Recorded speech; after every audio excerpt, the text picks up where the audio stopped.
Armed with an appetite and a couple of cameras, we set out on a culinary exploration of 3 West Virginia locales: Charleston, Morgantown, and Fayetteville.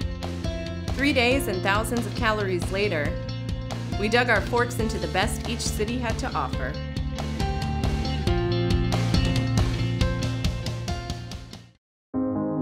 Our first stop was Charleston, West Virginia, the capital city of the Mountain State. Cradled by the Elk and Kanawha rivers, Charleston is a city defined by its natural bodies and abundant natural resources. A connection to the land runs deep here, and one might say this city is worth its weight in salt. We are standing on the ancient Iapetus Ocean that is underneath us. It is 400 to 600 million years old. My ancestors had 7 or 8 wells here on this property and made a lot of salt through 1945. My brother and I revived the business in 2013. We put in our own well. It goes down 350 feet to the Iapetus Ocean and draws up the brine. Charleston was started because of this salt resource. Everybody thinks of West Virginia as about coal, but it's really the salt that started the coal industry, started the chemical industry, and really made this valley an important part of the country. The city of Charleston has evolved since its early industrial days, and its residents have wholeheartedly invested in the growth and revitalization of their city. Over on the west side of Charleston, Dave Arthur continues the legacy built by his father at The Grill, a no-frills diner that dishes out West Virginia classics. Hot bologna sandwiches, chili dogs, piping hot bowls of beans and cornbread, and mountaineer pride to its loyal army of customers. The Grill opened in 1955 and began serving food in the 1970s. We were a pool room. We had 2 pool tables in the back, and then the interstate came through. And when the interstate came through, the construction workers needed someplace to eat lunch.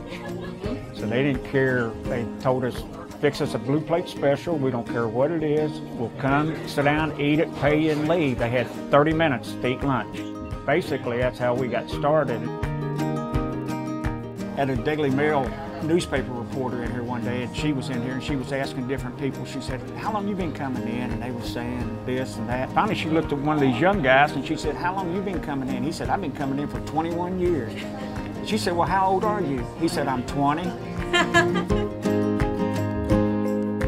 I tell people all the time I got the best customers a man could ask for.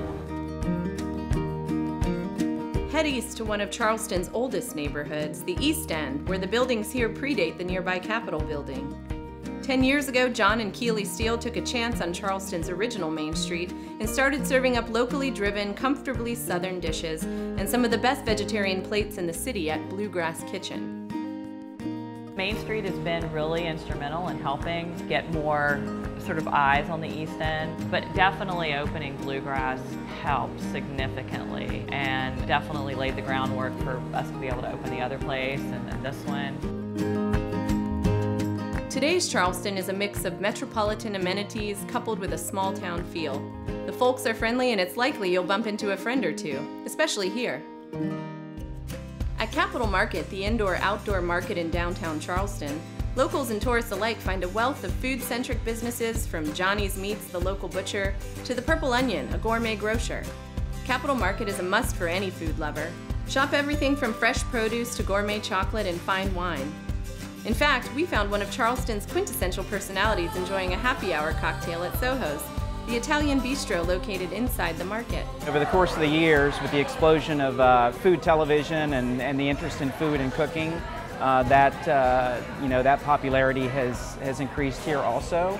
Now there are a lot more local restaurants to choose from, a lot of farm-to-table options, and just a general interest in the food culture, both in restaurants and markets. To me, it's the perfect size city. It's big enough to be a city with great restaurants and cultural opportunities, things to do and see. It's just kind of the right balance of big city amenities but small town feel.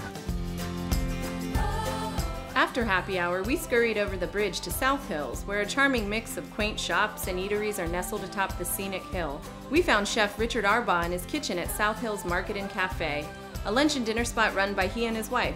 Inside, you'll find a contemporary space dishing out exceptional dishes like the haltingly tender short rib.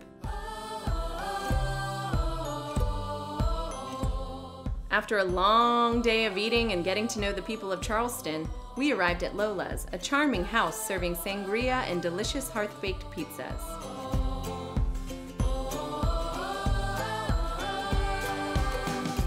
It's been said that the people only leave Charleston once. If they return, they're bound to stay, and for good reason. The people of Charleston care about their city, and many of them express their love like any good citizen, over a plate of good food.